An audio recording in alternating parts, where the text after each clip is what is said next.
இன்றைய இறைவார்த்தை.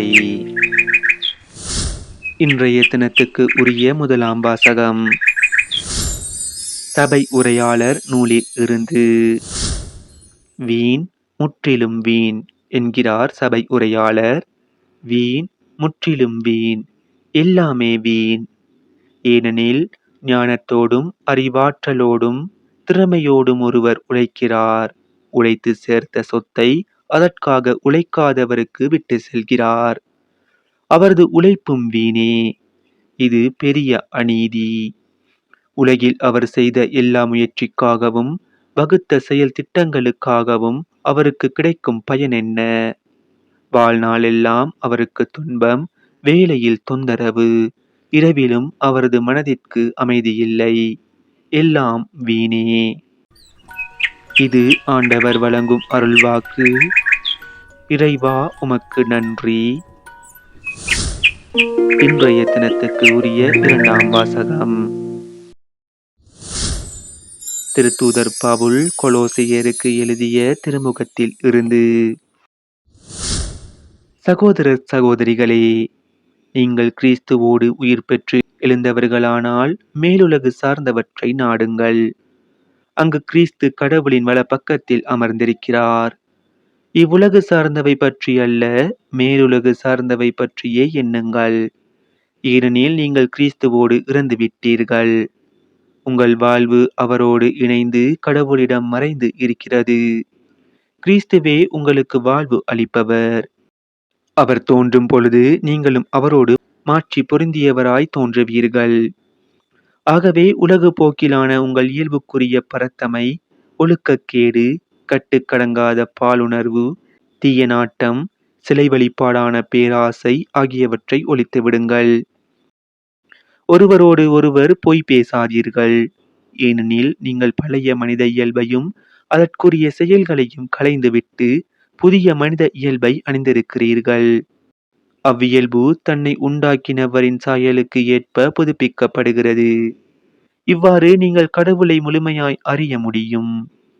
புதுப்பிக்கப்பட்ட நிலையில் கிரேக்கர் என்றும் யூதர் என்றும், விருத்த சேதனம் பெற்றவர் என்றும் விருத்த சேதனம் பெறாதவர் என்றும், நாகரிகம் அற்றோர் என்றும், சீத்தியர் என்றும், அடிமை என்றும், உரிமை குடிமக்கள் என்றும் வேறுபாடு இல்லை.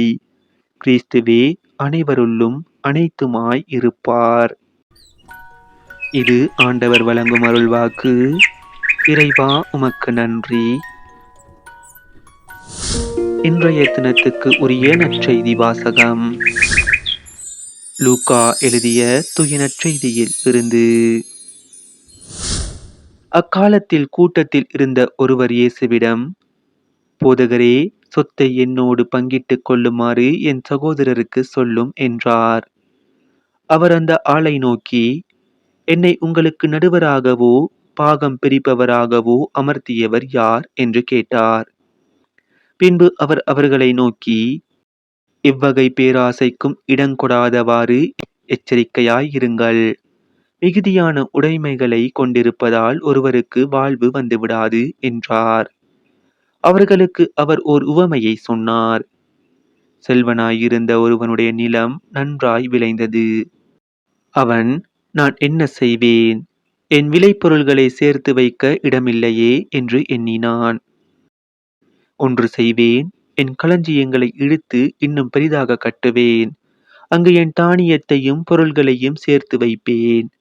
பின்பு, என் நெஞ்சமே, உனக்கு பல்லாண்டுகளுக்கு வேண்டிய பல வகை பொருள்கள் வைக்கப்பட்டுள்ளன. நீ ஓய்வெடு, உண்டு குடித்து மகிழ்ச்சியில் திளைத்திடு என சொல்வேன் என்று தனக்குள் கூறிக்கொண்டான்.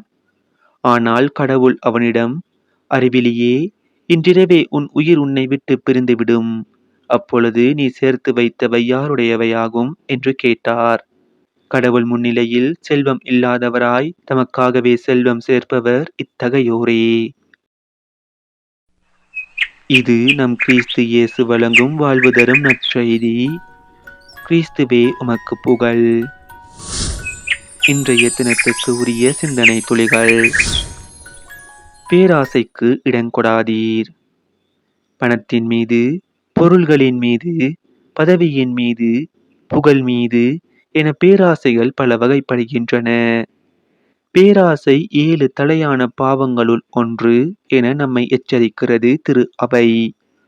எவ்வகை பேராசைக்கும் இடங்கொடாதவாறு எச்சரிக்கையாய் இருங்கள் என்று இயேசுவும் எச்சரிக்கின்றார். பணம், பொருள், பதவி, புகழ் போன்றவற்றில் ஆசை கொண்டவர்கள் பெரும்பாலும் அதில் நிறைவடைவதை நாம் காண்பதில்லை. இன்னும் அதிகமாகவே அடைய விரும்புகிறார்கள். இதுதான் மனித இயல்பு. இந்த இயல்பை உடைத்து மனநிறைவு என்னும் இறை இயல்புக்குள் நுழைய முயற்சி செய்வோம். எனக்கு வறுமையிலும் வாழத் தெரியும், வளமையிலும் வாழத் தெரியும். வயிறார உண்ணவோ பட்டினி கிடைக்கவோ எதற்கும் நான் பயிற்சி பெற்றிருக்கிறேன் என்று அறிவித்த புனித பவுலடியாரைப் போல நாமும் பயிற்சி பெறுவோமாக.